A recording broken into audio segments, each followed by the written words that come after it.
বন্ধুরা দেখো তো এটা কী খাচ্ছি, চিনতে পারছো তোমরা?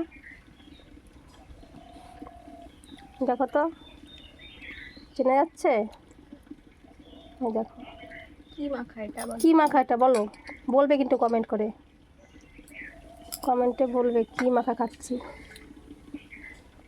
আমি একা খাচ্ছি না, এই যে সব আছে সঙ্গপঙ্গরা, সব পঙ্গপাল সব আমার সঙ্গে আছে। দেখো এই যে আমি আছি, এই যে আর একজন আছে পঙ্গপাল।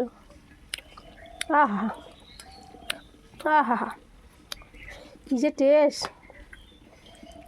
সেই টেস্ট, সেই স্বাদ, এত সেই স্বাদ, এত স্বাদ, এটা ছিল আর কয় সেই স্বাদ, সেই স্বাদ, এত স্বাদ কে। হুম, এত স্বাদ কেন? কেমন লাগলো তোমাকে বলো? লিবু দাও, লিবু দাও। সেই স্বাদ, সেই স্বাদ। তুমি লিবু দেবা? না আর একজন আছে লিবু দেবে না বলছে। মাথায় তেল দিয়েছে তাই। ঠিক আছে, লিবু দেবে না। এই দেখো খেতে খেতে এক বাটি এতটা মাখা হয়েছিল, খেতে খেতে সব পুড়িয়ে গেল, অনেকটা পুড়িয়ে গেল। তো চলো